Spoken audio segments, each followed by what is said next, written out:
So we first met, it was through, I took the Alpha course and Erica introduced us, and then we became like acquaintance friends at that point, I feel like. I think our friendship really started to kick off a little over a year ago when we had the opportunity to lead a life group. Yeah. It was funny because both of us were called to lead, but there was something missing. I don't think we were supposed to lead individually, so that's kind of how God brought us together to lead a group together. Yeah, and then I think whenever we were talking more then, we were like, oh my gosh, are we the same person? So then kind of realized a lot of similarities we had. Initially, I knew we would be friends just because of our mutual friends and our just shared interests, but one of the first things I noticed about Ashley is just her selflessness, just in her willingness to serve, and in the big ways and the small ways, whether it's praying for someone that she doesn't even know or offering to pray for a friend of mine that she hasn't met yet. So the selflessness, and I just think Ashley seeks to understand, and she doesn't leave any stones unturned. It's nice to have a friend that you can count on to like help you with your steps in faith. If you're struggling in certain areas, you know, we'll text each other, even if it's just throughout the day, like struggling with something at work or like relationship, whether it be like friend or dating or whatever, we can just message one another or call one another and say, hey, this is what I'm going through or whatever. And it's nice to have someone else there to pray with you, pray for you, give you advice that you probably are aware of, but it's like godly advice, not worldly advice. I have, you know, she's one of my wise counsel, so. I think Ashley comes from a place where she wants to know the answer and she'll do the work to find it. So I feel understood and appreciated, and yeah, I feel like that's what keeps it going. And I think too, like accountability partners. It's nice to have someone like, we don't sugarcoat necessarily, but we don't need to, we're not like brash with each other or anything. It comes from a place of love, any advice that we give to one another. But yeah, we definitely will hold each other accountable. It's like a perfect balance of grace and accountability. I'd say for people, I mean, look in church, whatever age you are, there's plenty of people in church. I have great friends that are in different age generations than I, and it's nice to have friends of faith. Yeah, I was just gonna say, just look, just seek, because there's others out there, no matter what age you are, demographic. All people need people. So it's true, we say it in this church all the time, but it's absolutely true, and there's not a shortage of faith-based friendships just waiting to be blossomed, so.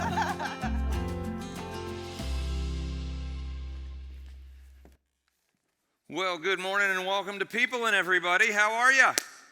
All right. I am so excited for this series and just want to welcome everybody watching online and say, come on down to the Capitol if you're watching online and you're within 30 minutes of here.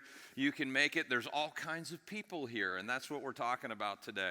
You know, people skills and peopling skills may be one of the most practical and important topics that we can talk about because it will influence your life in such profound ways, the people that you hang out with, the people that you choose to spend time with.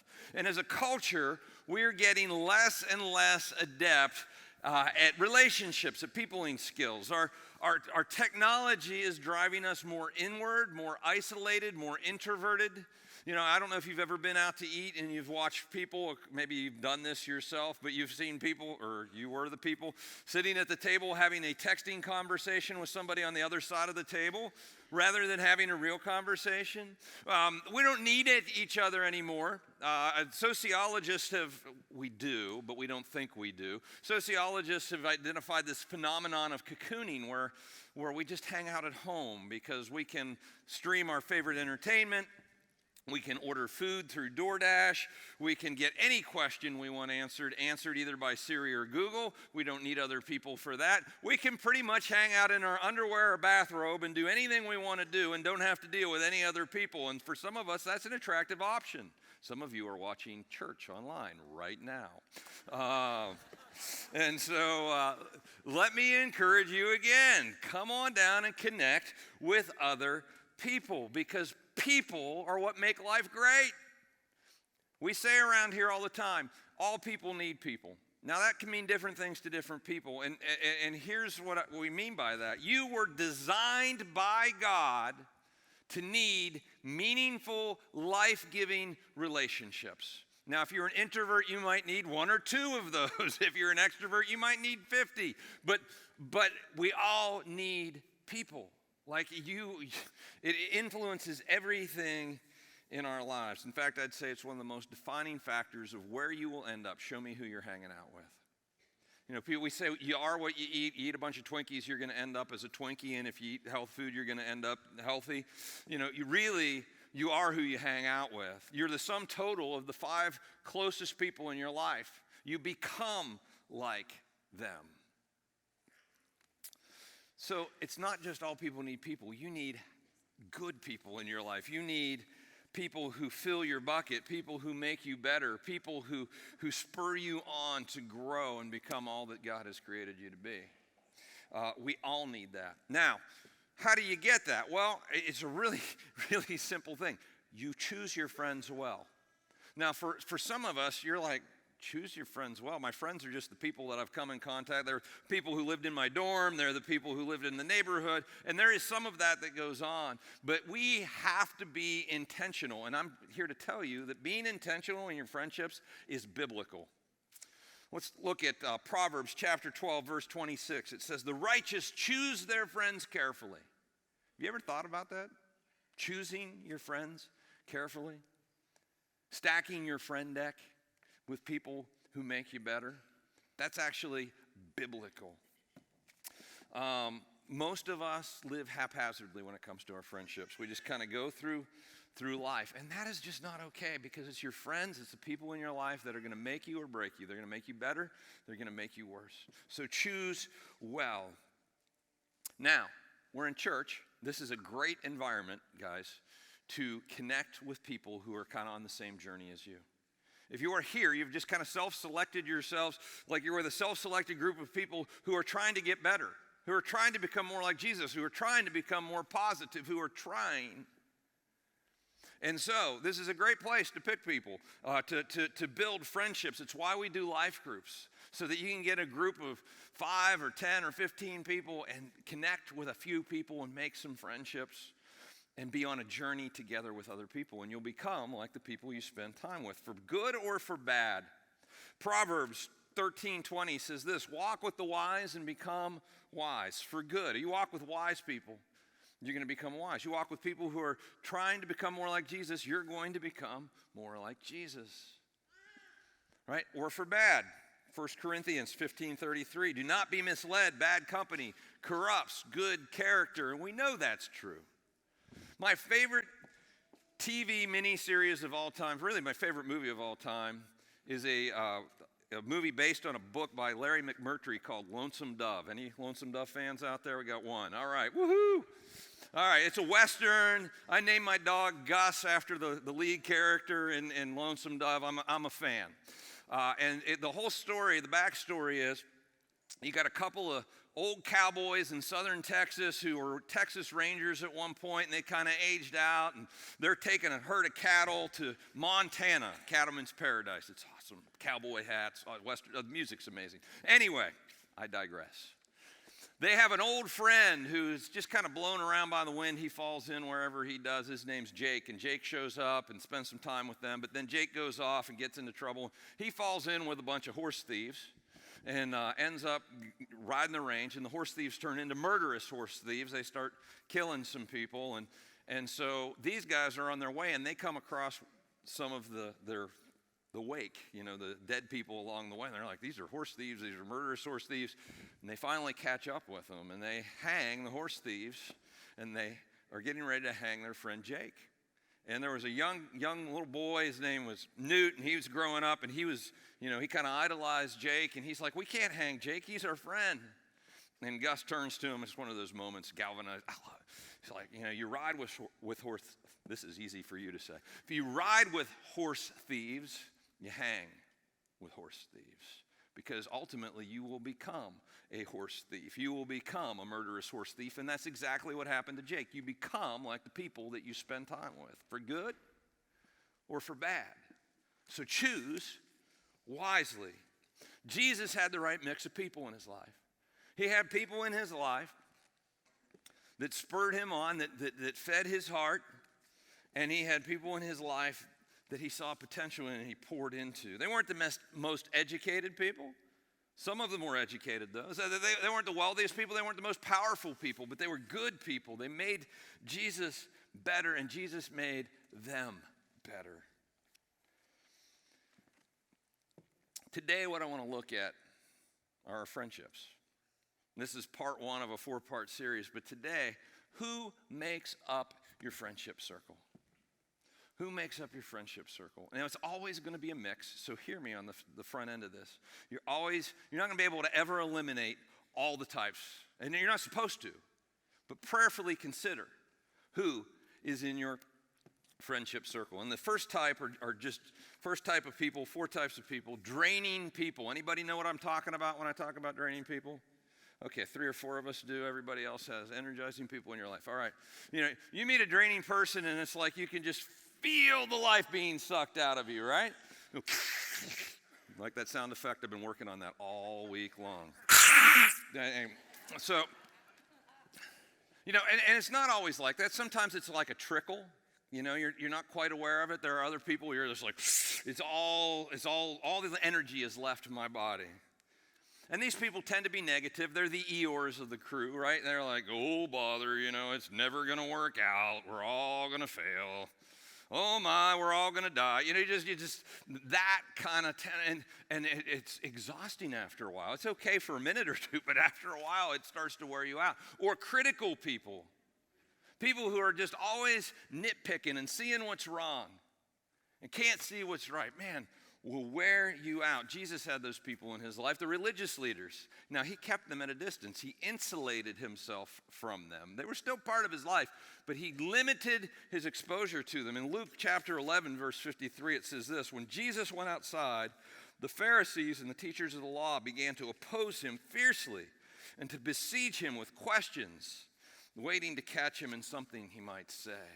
They're just waiting to catch you doing something wrong so they can point it out. It makes them feel better about themselves. They're life suckers. They are. Needy people. It's like they see you coming. They don't have energy inside them, so they pull it out of you. People who gossip. Which can be entertaining at first. You're getting the latest gossip and news, but then you realize, this is kind of toxic. And then after a while, you realize, and they're talking about me when I'm not with them. Or people who always have to have a better story than you do. You know those folks? Like, I went on this vacation this summer. Oh, your vacation. Wait till you hear about my vacation. Oh, you went out to eat there? Wait till you hear about where I went out to eat. And they'll wear you out over time. And they're life suckers. They're soul suckers.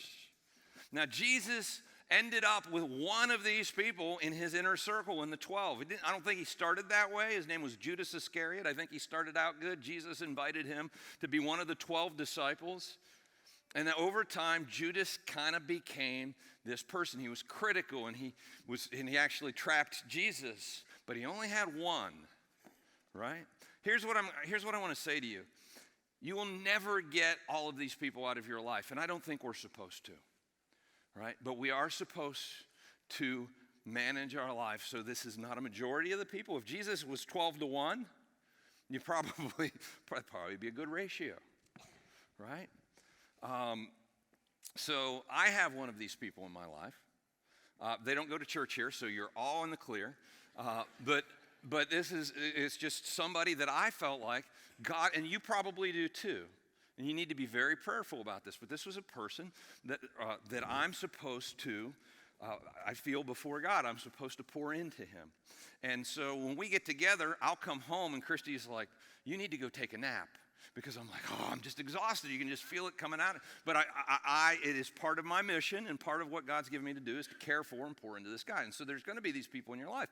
But you have to manage your mix.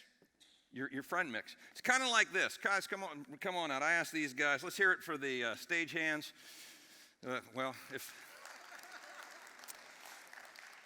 Here they come.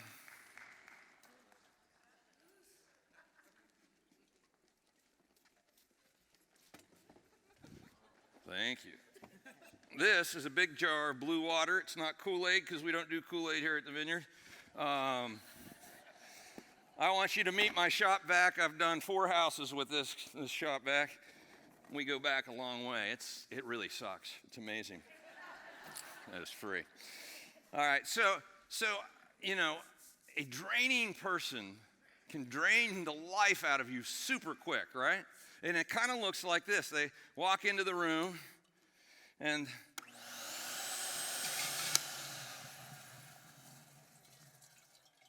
you're like, I got nothing left.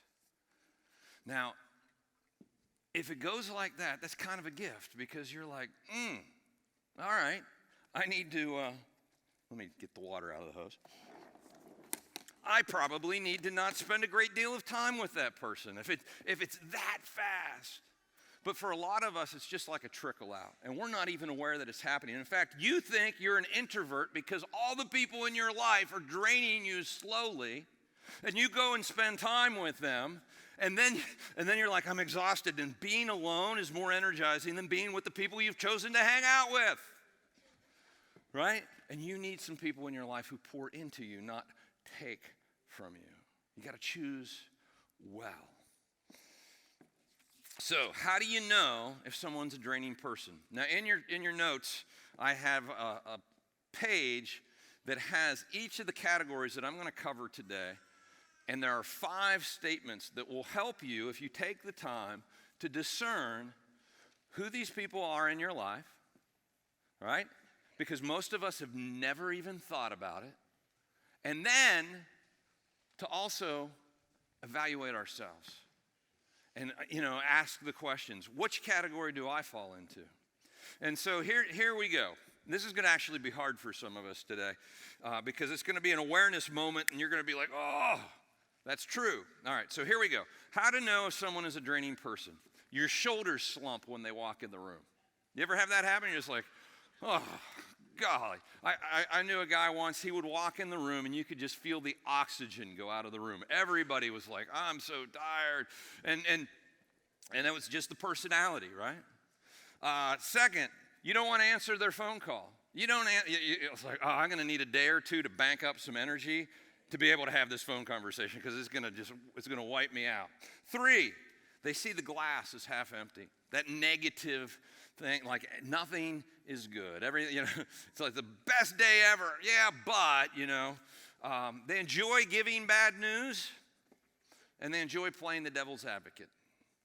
And you need people in your life who will challenge you. So I'm not saying eliminate people in your life who will challenge you, but if all they're doing is playing the devil's advocate, it's going to wear you out over time. And 5th, they always put their own interests first. It's all about them. They don't really care what's going on with you. You're there to listen to them. Guys, you got to pick your friends well, right? Now, hear me, because I know what some of you are going to hear. You're going to hear me saying, you need to eliminate all these people in your life. I'm not saying that. I've got one, at least one. Jesus had one, at least one, if not more. And you probably have one or a few as well. But here's what I will say.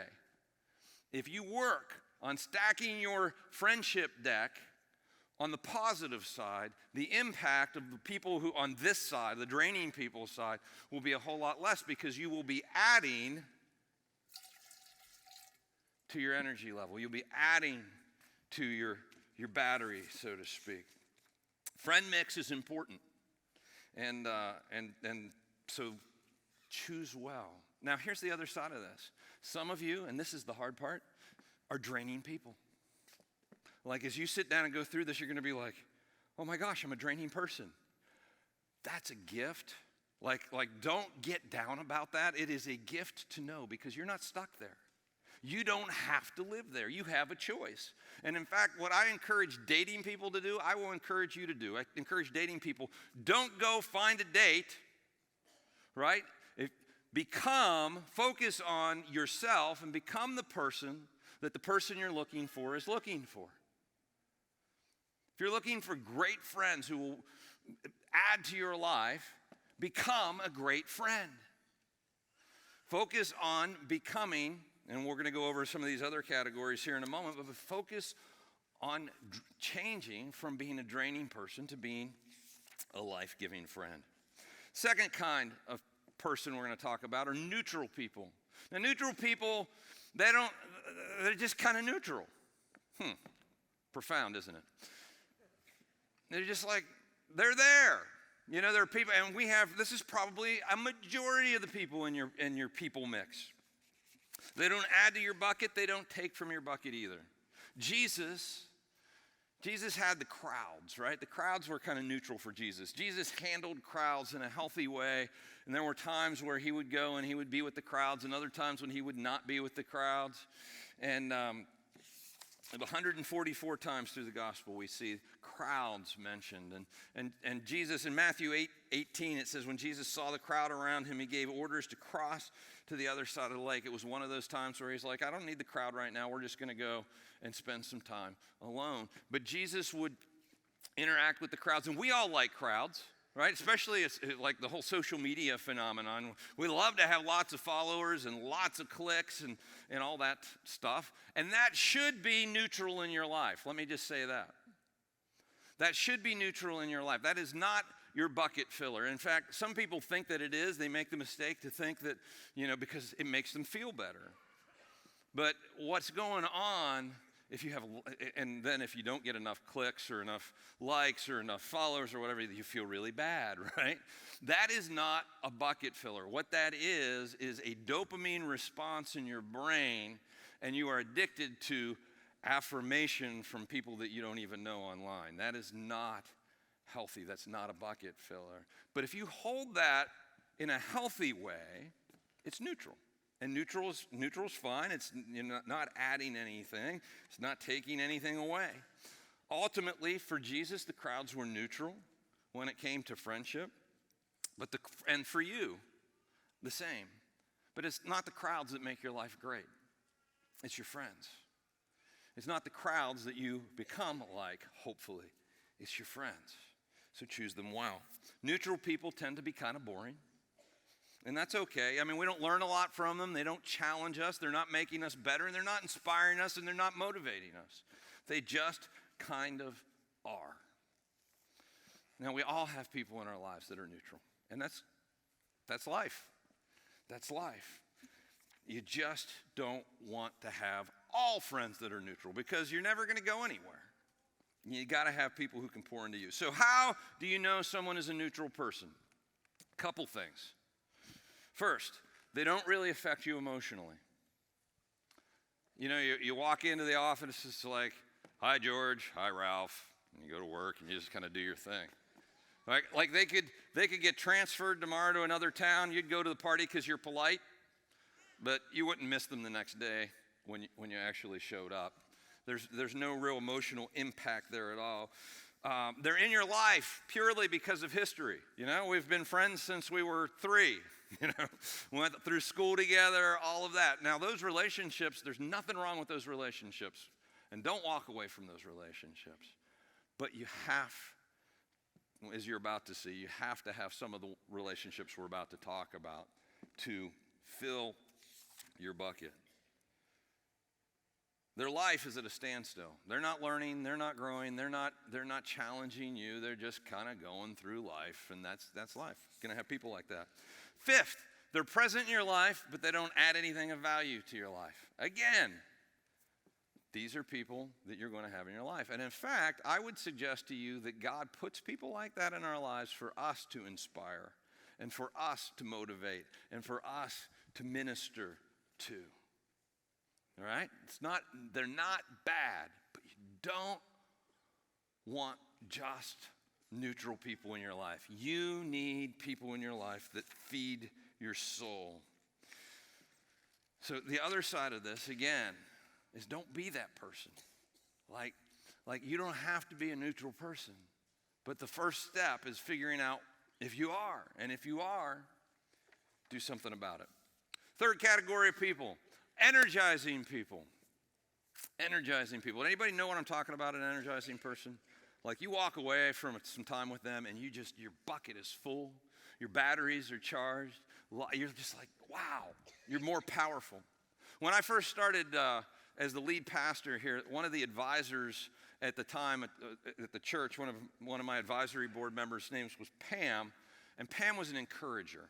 She would just speak words of encouragement into my life, and she would hear from God, and she would speak those things into my life, and every time she did, I would walk away with a little more in my bucket. I would walk away a little more confident. I was more powerful from spending time with Pam. Other people who fill your bucket, who are energizing people, are people you just click with. Never meet anybody and it's just like, man, we do. My friend Pete in college, from the very first moment we met, I mean, just so much in common. I could call Pete right now or this afternoon from my deck and say, hey, I'm standing on my deck looking out at the snow. And he'd go, really? I'm standing on my deck looking at the snow. I mean, it was just like kind of, we haven't talked in a year, and he would be like, we'd be doing the same thing. And we just clicked. And whenever I spend time with Pete, it fills my bucket, right? So spend time with people that you click with,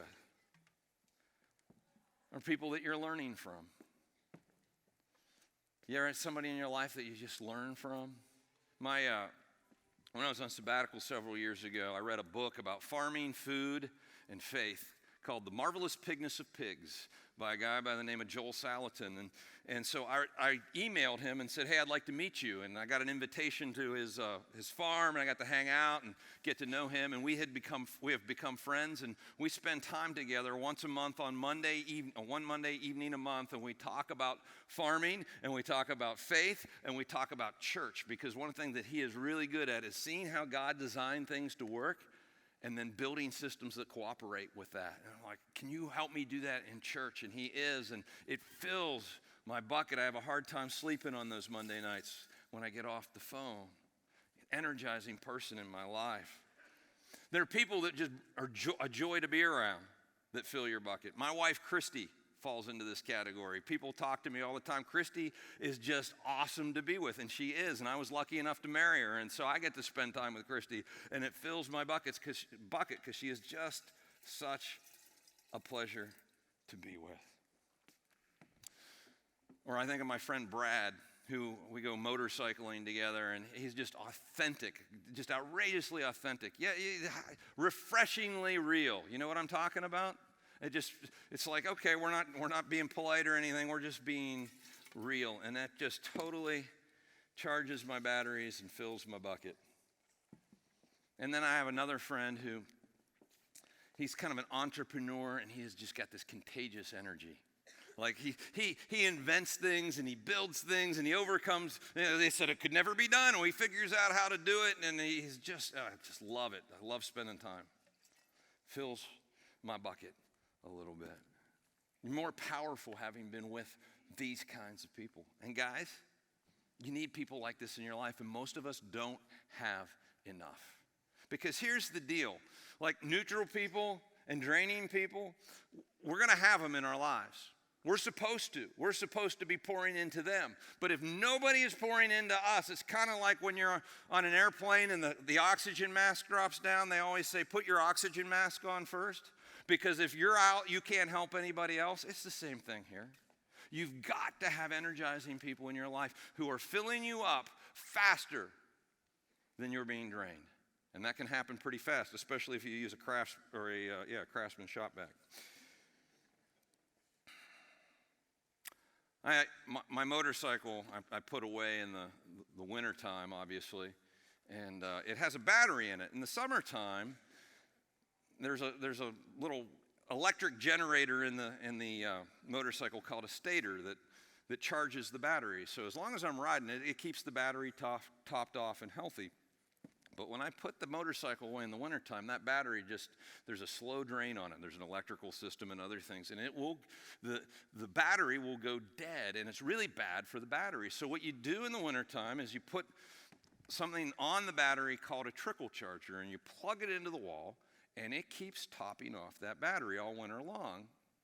So in the spring, when I get the motorcycle out, it fires right up, and everything's running well, but there's another benefit. That battery will last years longer because it is damaging to the battery to get drained like that. You've got to keep topping it off and topping it off and topping it off. It will be healthier, it will last longer, and it will run when it's supposed to. Guys, good friends, energizing friends are the trickle charger of life.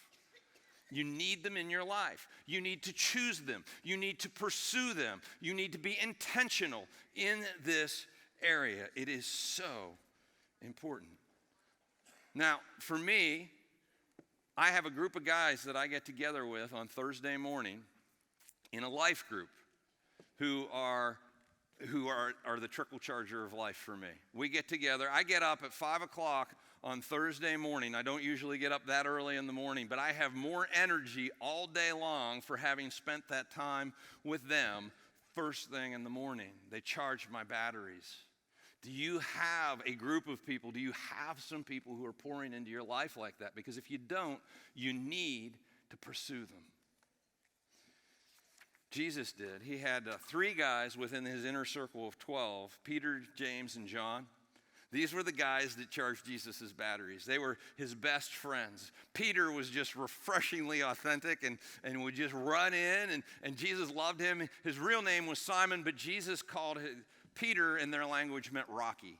He nicknamed him Rocky. And the other 2, James and John, he nicknamed the Sons of Thunder. And they just loved being together. And we'll see, as you read through the Gospels, Jesus would pull away with these guys and they would refresh him and charge his batteries. And then he had 3 other people outside the circle of 12, Mary, Martha, and Lazarus.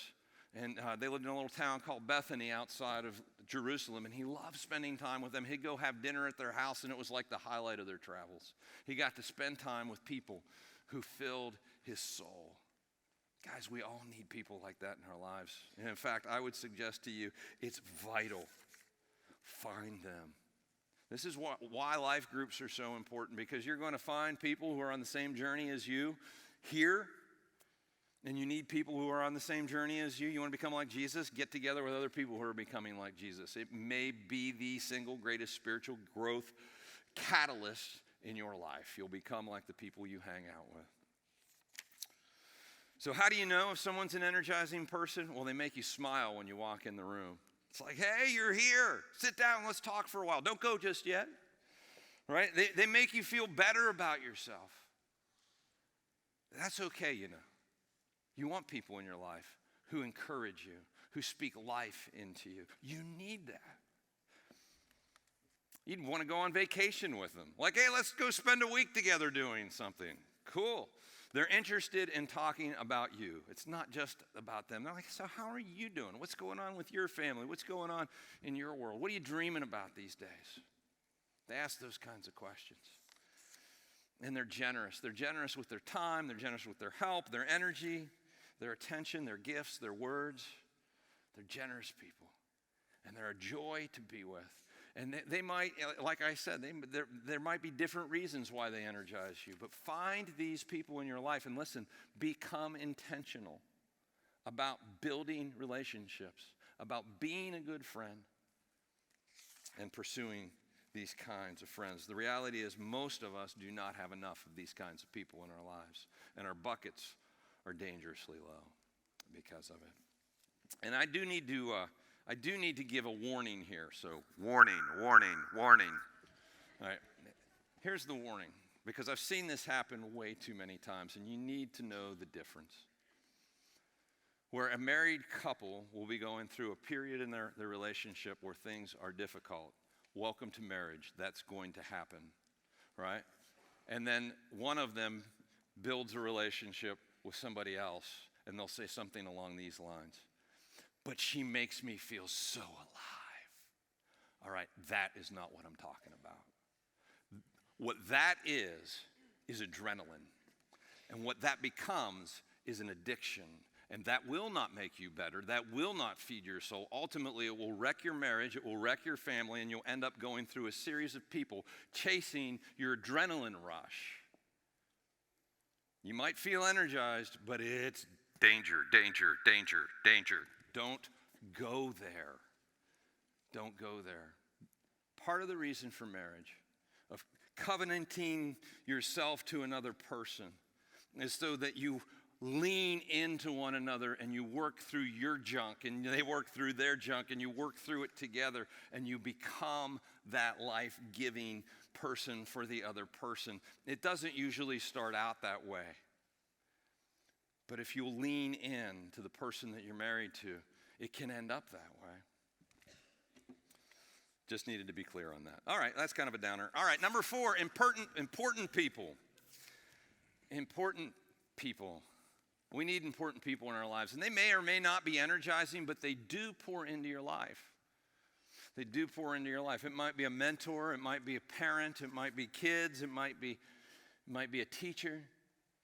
But in some way, shape, or form, they contribute to you. Could be knowledge, it could be purpose, it could be wisdom, it could be direction. Peter was not just energizing to Jesus, he was also very important to Jesus. At one point, Jesus was with his disciples and he asked them, "So who do you guys think that I am?" And Peter gets this revelation from God and he says, "I think you're the Messiah. I think you're the one that God has sent into the world to rescue the world." And Jesus replies this way to Peter in Matthew 16. He says, "Blessed are you, Simon, son of Jonah, for this was not revealed to you by flesh and blood, but by my Father in heaven. And I tell you that you are Peter, you are rocky, and on this rock I will build my church, and the gates of hell or Hades will not overcome it." Peter, you have been, God has revealed this to you. You are important. You're going to be at the center of this movement of people who are going to change the world called the church. You're important. And Peter was important. So how do you know if someone is important in your life, if someone is an important person? Well, one, again, get out your list. And I'm going to encourage you this week to spend some time with this list, all right? They are partially responsible for you being where you are today. I think of a guy named Tim, who was a youth leader when I was in high school and invested in my life. And he taught me, and he got me a job at a wilderness camp when I was a freshman in college. I had no business being there, but he vouched for me and got me this job. And I'm telling you, for so many reasons, I would not be standing before you today if it weren't for Tim. He's an important person in my life. Maybe it's someone who sacrifices for you. They're an important person in your life. My parents come to mind. They sacrificed a bunch when I was young to make sure that I got the education that I needed, to make sure I overcame the challenges that I was dealing with as a young kid. And they're important people in my life to this very day. Continue to sacrifice for me and my family, and so very important. Might be somebody you feel responsible for before God. So like my children, right? I'm responsible for them, and that is a godly mandate, and it fills my bucket. I mean, yeah, let's hear it for the kids. All right. Maybe it's a trusted advisor. I have advisors on my board here at the church who speak into my life and help me process difficult questions, and they're important people in my life. Or I have a group of pastors around the country who I look to, who are, years of experience on me, and I seek their advice, and they're important relationships in my life. Or number 5, people who extend your influence. Again, for me, I think of my team here at the church, our staff team. They're amazing. I get to stand up and speak every weekend, but you guys have no idea everything that goes on behind the scenes. And we are important to one another. And I would run through fire for them. I would kick down walls because they're important people in my life. They extend my influence, and I try to extend theirs. And listen. You're not seeking perfect people, because if you do, you won't have any people in your life. There are no perfect people. People will make mistakes. People get it wrong from time to time. Even Peter, the apostle Peter, made mistakes. Just a couple sentences after Jesus says, "Hey, you're Peter, you're rocky, and on this rock I'm going to build my church." Jesus then goes, "And so here's the plan. I'm going to Jerusalem, and they're going to arrest me and beat me, and they're going to crucify me, and it's going to be great." He didn't say it was going to be great, but he said, "This is what's going to happen." And Peter pulls him aside in verse 22 of Matthew 16. Peter took him aside and began to rebuke him. "Never, Lord," he said. Now, Peter had all the best intentions in the world. He didn't want to see his friend go through that. This shall never happen to you. And Jesus turned and said to Peter, get behind me, Satan. I never want Jesus to say, get behind me, Satan. But I think Jesus just said, hey, you're Rocky. We're going to build the whole church. You're going to be at the center of all of this. It's going to be awesome. It's a friendship thing. And now he's like, whoa. And he was terribly authentic with Peter. Get behind me, Satan. You're a stumbling block to me. You do not have in mind the concerns of God, but merely human concerns. Peter wasn't perfect. He didn't get it right all the time. Neither do I, neither do you. But Peter was an important person for Jesus. He was an energizing person for Jesus. Guys, we live in one of the most, I would say the most rapidly changing world culture in the history of the world. If you were alive in 1920, that was 100 years ago, to today, you have seen unbelievable changes in the world. I mean, people were riding around in horses and buggies in 1920, and refrigeration, and going to the moon, and computers, and then the computers went from the size of warehouses to the size of our cell phones. I mean, everything has changed in the last 100 years. Futurists are saying that in the next 5 years, we will see more change than we've seen in the last 100. Crazy. But one thing I can promise you will not change.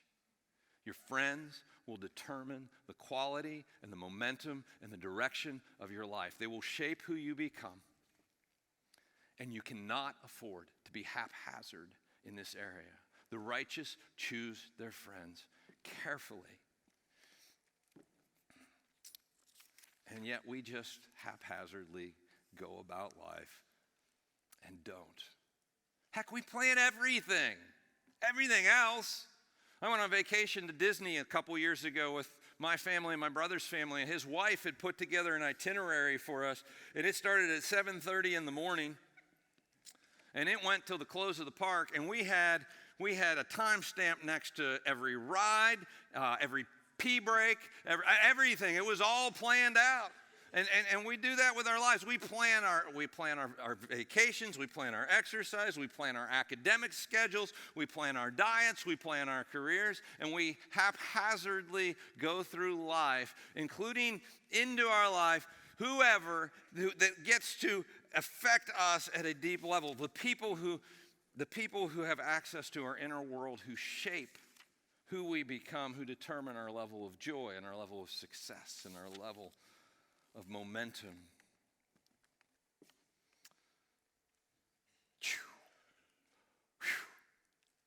Now listen to me, because some of you are going to walk away going, well, he just said throw away all my friends. No, I'm not saying that. I'm not saying that. I believe that you probably need at least one draining person in your life. You just need to manage that situation well. You definitely need some neutral people in your life that you can be pouring into and making better and bringing up. You do. But you need to stack your mix.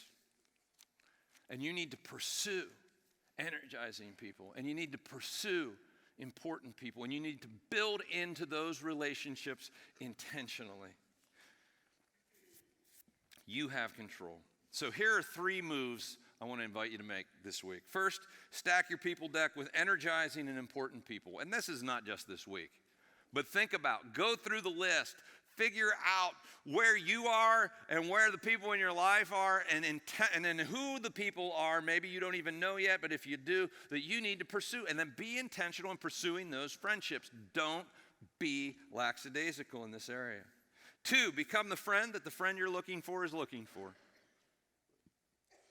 This is where we go through the list. Go, where am I? Am I an energizing person? Am I an important person? Or am I a draining person? Which is a hard thing to come to terms with. But guys, the good news is that this is the beginning of a change in your life. Don't beat yourself up. It's okay to not be okay. This is an opportunity for you to identify that and begin to change. And 3, get some Jesus followers in your circle. If you're here, I'm assuming that you want to grow spiritually. And growing spiritually really just means becoming more and more like Jesus. And if you want to become more and more like Jesus, spend time with people who are becoming more and more like Jesus. Get into a life group. This is the last week for open signups for life groups for this semester. If you're not in one, you can get online and find one and go to it this week. Sign up for it and go to it, or see Mike out in the lobby after the service and he'll get you signed up. But get into a group and start meeting some people. And they're not all going to be your people, but you're going to begin to make friendships that will make a difference in your life. You become like the people you spend time with. Guys, peopling may, in fact, be the most important life skill you can have. And so you want to be here for this series, and you want to apply what we talked about today and what we will be talking about in this series, because it will make a huge, huge difference in your life and in our world as well. So let's people well. Lord Jesus, thank you so much that you created us to need one another, that you created us to need people in our lives. Lord, there's grace for all types of people, Lord, but we also have to be intentional about how we're stacking our life. And Lord, I pray that you would give us, each one, the wisdom to do so. In Jesus' name.